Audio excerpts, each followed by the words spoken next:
Yamanya Gaime, Apata, Nayambe Maro, Mata Papa, Matado Pinedo, Oleafima, Tradodina, Ame Kapiao, Oleafima, Tradodina, Ame Tatao, Oleafima, Tradodina, Ame Kapiao, Oleafima, Tradodina, Ame Kapiao, Paradiso, Maupeme.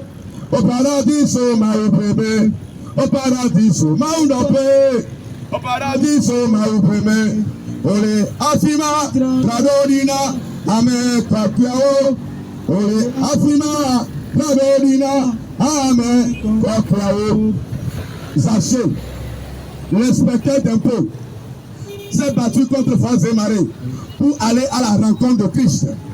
Je dis que l'argent comble le vide, le mariage comble le vide, la fécondité comble le vide, mais le vide de Jésus ne peut qu'être comblé par Jésus. Amen. La preuve, Zaché avait de l'argent, mais il avait sauvé certaines personnes.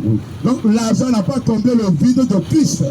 Donc il s'est battu contre force et marée pour aller à la rencontre de Christ. Alléluia. Comprenons bien que Jésus n'est pas venu pour ceux qui sont prêts, pour les personnes prêtes.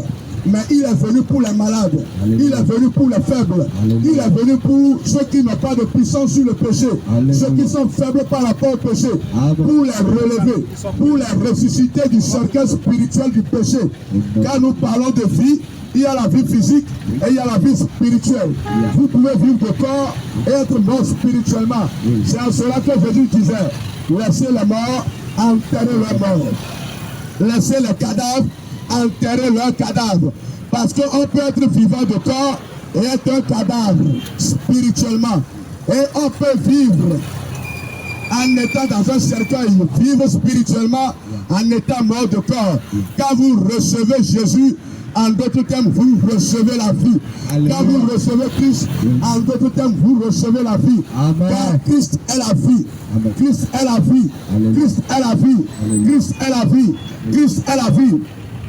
Quand vous vous posez beaucoup de questions et qu'il y a beaucoup d'interrogations dans votre vie, laissez-moi vous dire que travaillez seulement, Dieu va s'en charger. Et à Pacha, que dans votre la Glédia, mais Pacha, boye enyale tout, à côté la Bonyale, et puis que la doit le nommer. Aïe de Cotonou, le Bonyale tout, rêve à Bonyale. Oya Beno, votre dès que l'anno annois, Maoula Kwebo, Mawa Bouchinao, Mawa Tonuchina. Dans le retour, je te signale le salut d'abord. Tout ce qui se passe témoigne indirectement du retour de Christ.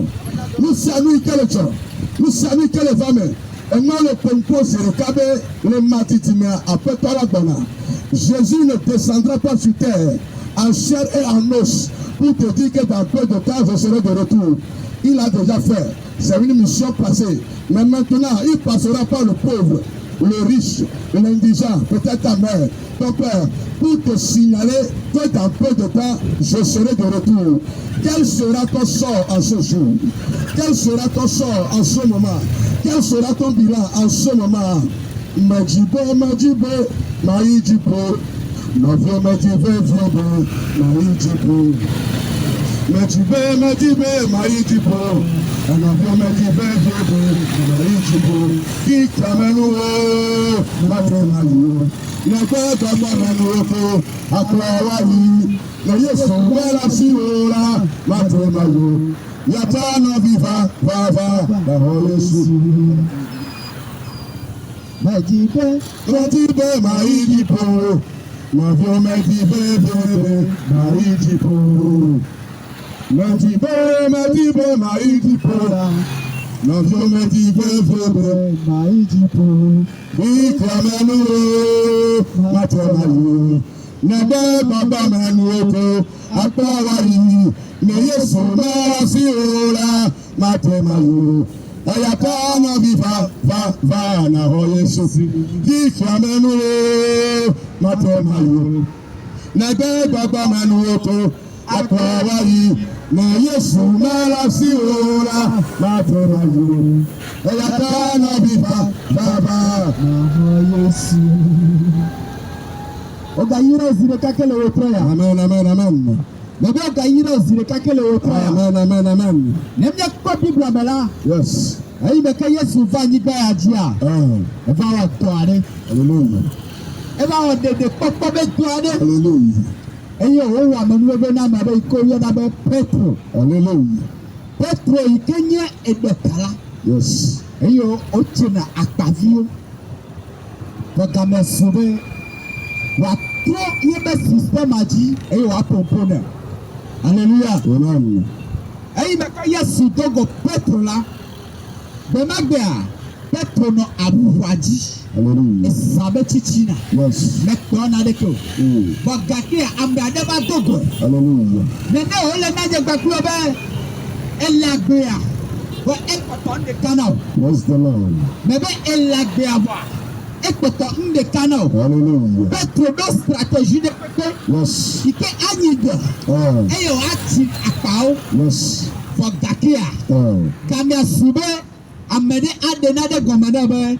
Il y a toujours une insuffisance dans ton métier. Hallelujah. Alléluia. Amen. Aïe, mais quand elle a béaré, elle est bon. Elle est pas nouveau. Roma hi, nalo choa, et danalo, et y a des fonds, ne bouffons na benade, et fort. Moi, nous papa, on y a obe. Mauga poto le venu obe, na cho, on a Yesu Christ. Hallelujah. Alléluia. Amen. Aïe, mais quand Patre Dogo Yesu Christ soirée. Aïe, Yesu tenebe, abega, et dit Charles Zabi, bon, la cata, me connaît de Kewalo, et bien, et yatala, nyama fio benade, ou elle est. Hallelujah. Aïe, mais quand on est là, elle est à pas. Guéni. Bless the Lord. Aïe, mais quand il est tombé le pot. Hallelujah. Ne n'a pas tate pas ouvert. Oh, ha, la tagbo na Yesu Christo. Aïe, lui, il connaît le bon, mais ben nous tombe. Le nous tina me là, wa soisio. Amen. Le code de nous, akpema. Hallelujah. Alléluia. Amen. Akpema vo. Yes. Ni gbona be akpema vo, amedo bia na sevana de ni ko akpema vo akpoma. Ne na de melola nkome no desio. Hallelujah. Alléluia. Amen. Ne na de melo nkome no desio. Hallelujah. No me jimola o matem don konamo. Ne ma kinde akpema vo melola koma no desio. Tamelo yo na lo we proya be. Yes. Atagbo na Yesu Kristo. Bebe atagbo na Yesu Kristo. Yohanes magbale agbo be dade. Ebe mai de fofo lagbo. Eye magza do pedi de gadinami. Afrika nyara mano. Nya gbakwe etonya. Yes. Nya ora nya na afima. Hallelujah. E de fiabe Afrika Yesu Kristo le jano. Adunu le aplonti. Ye gbaklo ne de tonya bagbe na Yesu Kristo la. De magbe ne pe adigbe la. Akpo gomeleme. Hallelujah. Bebe akpo gomeleme. Hallelujah. Nikpo anigbaji abenu beke tinonu o. Bogake a jipoto ya gale tohe.